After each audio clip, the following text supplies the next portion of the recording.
ప్రముఖ రెస్లర్స్ వినేష్ ఫోగట్, బజరంగ్ పునియాలు ఇక రాజకీయ కుస్తీ చేయబోతున్నట్లు వార్తలు వస్తున్నాయి. ఈ ఇద్దరు ప్రముఖ wrestlers, Olympian wrestlers Congress party నాయకుడు రాహుల్ గాంధీని కలిశారు. సో వారు త్వరలో జరగనున్న హర్యానా అసెంబ్లీ ఎన్నికలకు ఎమ్మెల్యేలుగా పోటీ చేయబోతున్నారు అని వార్తలు వస్తున్నాయి. ఇంకా ఫైనల్గా అనౌన్స్మెంట్ కాలేదు. కానీ వినేష్ ఫోగట్ బజరంగ్ పునియాలు రాహుల్ గాంధీని కలవడమే కాదు, వినేష్ ఫోగట్ ప్యారిస్ ఒలింపిక్స్లో ఆమె 100 గ్రాములు ఎక్కువ ఉంది అని పోటీకి అనర్హులై గోల్డ్ మెడల్కు పోటీ పడాల్సింది ఏ మెడలు లేకుండా తిరిగి వచ్చిన సందర్భంగా ఎయిర్పోర్ట్కు వెళ్ళి హర్యానా కాంగ్రెస్ నేత మాజీ ముఖ్యమంత్రి భూపేందర్ సింగ్ హూడా కుమారుడు దీపేందర్ సింగ్ హూడా ఎయిర్పోర్ట్లో ఆమెకు వెల్కమ్ చెప్పాడు.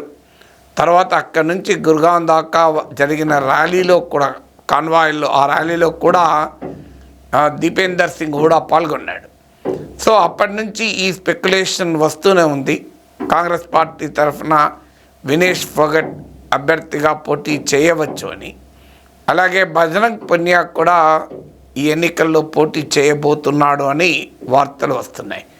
అయితే రెస్లర్లు రాజకీయాల్లో ఉండడమే కొత్త కాదు. హర్యానాలో వినేష్ ఫోగట్ కజిన్ బబితా ఫోగట్ 2019లోనే బీజేపీ అభ్యర్థిగా పోటీ చేశారు. ఇప్పుడు కూడా ఈసారి కూడా బీజేపీ అభ్యర్థిగా పోటీ చేయాలని ప్రయత్నిస్తున్నారు. కానీ ఆమె కోరుకున్న సీట్లో ఒక మాజీ మంత్రి కుమారుడు పోటీ చేయబోతున్నట్లు బీజేపీ వర్గాలు చెప్తున్నాయి. 2019లో ఆమె పోటీ చేసి ఇండిపెండెంట్ అభ్యర్థి చేతిలో ఓడిపోయారు. మీకు గుర్తుండే ఉంటుంది, అమెరికా సినిమా దంగల్కు ఈ బబితా ఫోగట్, ఆమె సోదరి గీతా ఫోగట్, వాళ్ళ తండ్రి మహావీర్ ఫోగట్, ఈ స్టోరీయే ఇన్స్పైర్డ్ ఆ సినిమాకు. సో అందువల్ల ఫోగట్ కుటుంబం కానీ రెస్లర్లకు కానీ రాజకీయాలకు కొత్త కాదు. కానీ వినేష్ ఫోగట్ ఇటీవల కాంట్రవర్సీ తర్వాత ఆమె ఎన్నికల్లో పోటీ చేయడం కీలకంగా మారింది. పారిస్ ఒలింపిక్స్లో పాల్గొని వచ్చాక ఆమె రైతుల ఉద్యమాల్లో కూడా పాల్గొన్నారు, రైతు నిరసనలో కూడా. హర్యానాలో చాలా పాపులర్, సోషల్గా పాపులర్ ఉన్న కప్ పంచాయత్ కూడా ఆమెకు సన్మానం చేశారు. సో అందువల్ల ఈ పరిణామాలన్నీ ఆమె రాజకీయాల్లో దిగుతారు అనే దానికి ఒక ఇండికేషన్గా చెప్తున్నారు. అయితే రైతు నిరసనలకు మొదటి నుంచి కూడా మద్దతుగా ఉంటూ వచ్చారు కూడా. సో హర్యానాలో వినేష్ ఫోగట్, బజరంగ్ పునియాలు ఎంటర్ కావడం కాంగ్రెస్ పార్టీకి కలిసి వస్తుందని ఆ పార్టీ భావిస్తుంది. ఇప్పటికే బీజేపీ ప్రభుత్వం పట్ల వ్యతిరేకత, బీజేపీకి జాట్లు దూరం కావడము, రైతుల నిరసన, అగ్నివీర్ అంశము, ఇవన్నీ కూడా బీజేపీకి నెగటివ్గా మారుతున్నాయి. వివిధ సర్వేలకు కూడా కాంగ్రెస్ పార్టీకి స్వల్ప లీడ్ ఉందని ఊహాగానాలు చేస్తున్నాయి. ఆమ్ ఆద్మీ పార్టీతో కాంగ్రెస్ పొత్తుకు కూడా ప్రయత్నాలు చివరి దశకు చేరుకున్నాయి. వినేష్ ఫోగట్ రైతు ఉద్యమం కూడా ఆమెకు అండగా ఉండడం వల్ల రైతుల మద్దతు కూడా, రైతు సంఘాల మద్దతు కూడా తమకు వస్తుందని కాంగ్రెస్ అంచనా వేస్తుంది. ఆమె బ్రిజ్భూషణ్ శరణ్ సింగ్కు వ్యతిరేకంగా బీజేపీ సీనియర్ ఎంపీ, ఆయనకు వ్యతిరేకంగా రెస్లింగ్ ఫెడరేషన్ ఆఫ్ ఇండియా చైర్మన్గా ఆయన లైంగిక వేధింపులు చేశారంటూ ఈ రెస్లర్లంతా పోరాడారు. వినేష్ ఫోగట్ కూడా పోరాడారు. వినేష్ ఫోగట్ ప్రధానమంత్రి నరేంద్ర మోడీకి ఓపెన్ లెటర్ కూడా రాశారు. తన ఖేల్ రత్న, అర్జున అవార్డులను రిటర్న్ ఇస్తానని కూడా. బజరంగ్ పునియా అయితే తన పద్మశ్రీ అవార్డును మోడీ ఇంటి ముందట ఫుట్పాత్ మీద పడేసి నిరసన కూడా వ్యక్తం చేశారు. మరో ఒలింపియన్ రెస్లర్ అయిన సాక్షి మలిక్ ఆమె రెస్లింగ్ నుంచే రిటైర్మెంట్ కూడా ప్రకటించారు. బీజేపీ ఎంపీ పైన ఎన్ని లైంగిక వేధింపుల ఆరోపణలు వచ్చినా ఆయన పైన ఏ చర్య తీసుకోవడానికి పార్టీ వెనుకాడింది.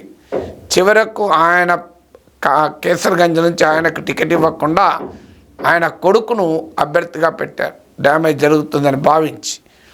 8 నెలల పాటు 140 డేస్ పాటు ప్రాక్టీస్ కూడా వదిలేసి ఫోగట్ ఇతరులు ఢిల్లీ పురవీధుల్లో పోరాడారు. ఆఖరికి బ్రిజ్భూషణ్ పైన పోలీసులు ఢిల్లీ పోలీస్ కేసు కూడా పెట్టలేదు. కేంద్ర హోంమంత్రిత్వ శాఖ పరిధిలో ఉంటుంది ఢిల్లీ పోలీస్. సుప్రీంకోర్టుకి వెళ్ళి కేసు రిజిస్టర్ చేయాల్సి వచ్చింది. సో అందువల్ల ఇటీవల RG Kar medical college incident తర్వాత ఉమెన్ సెక్షువల్ హరాస్మెంట్, అటు కేరళలో justice Hema committee report, casting couch, women safety, sexual harassment and women చాలా పెద్ద ఎత్తున చర్చలోకి వచ్చిన సందర్భంగా వినేష్ ఫోగట్ ఒక సింబల్ అవుతారు ఉమెన్ సేఫ్టీ కొరకు, మహిళలపైన లైంగిక వేధింపులకు వ్యతిరేక పోరాటానికి. సో అందువల్ల అటు రైతు నిరసన, ఇటు మహిళల నిరసన, ఈ రెండు సింబల్స్గా కూడా ఉంటారు. అలాగే యూత్లో వినేష్ ఫోగట్, బజరంగ్ పునియాలకు క్రీడాకారులుగా వాళ్ళకున్న ఫాలోయింగ్ కూడా కాంగ్రెస్ పార్టీ తమకు కలిసి వస్తుంది అని భావిస్తుంది. అందులో వినేష్ ఫోగట్, బజరంగ్ పునియా, సాక్షి మాలిక్లు, బ్రిజ్భూషణ్ శరణ్ సింగ్ బీజేపీ ఎంపీకి వ్యతిరేకంగా పోరాడారు. మోడీ ఒక్కరోజు కూడా వారి పిలిచి మాట్లాడలేదు, వాళ్ళ గురించి ప్రస్తావించలేదు కూడా. చివరకు వినేష్ ఫోగట్ చాలా వరల్డ్ ఛాంపియన్ కూడా ఓడించి ఫైనల్స్కి ఎంటర్ అయితే ప్రైమ్ మినిస్టర్ కనీసం ట్వీట్ కూడా చేయలేదు, కంగ్రాచులేషన్ చెప్తూ, ఆల్ ది బెస్ట్ చెప్తూ. తర్వాత ఆమె ఫైనల్స్ అనర్హులు డిస్క్వాలిఫై అయ్యాక దేశవ్యాప్తంగా తీవ్రమైన భావోద్వేగం రగిలాక ప్రైమ్ మినిస్టర్ రియాక్ట్ అయ్యి మీరు ఛాంపియనే అంటూ వినేష్ను పొగడము, వినేష్కు మద్దతుగా ఉంటామని చెప్పడము జరిగింది.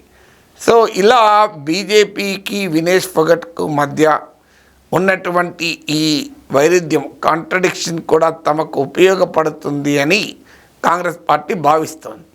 సో అందువల్ల హర్యానా అసెంబ్లీ ఎన్నికల్లో వినేష్ ఫోగట్, బజరంగ్ పునియాలకు టికెట్ ఇవ్వటానికి కాంగ్రెస్ ముందుకొస్తోంది.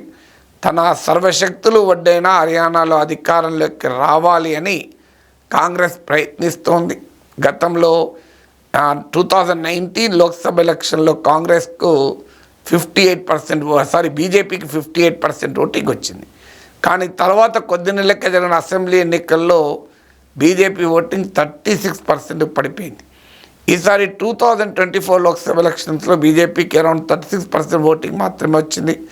5 సీట్లలో బీజేపీని ఓడించగలిగింది. 2014లో, 2019లో కాంగ్రెస్ బీజేపీ 10కి 10 సీట్లు గెలుచుకుంది, కాంగ్రెస్ 10 సీట్లలో ఓడిపోయింది.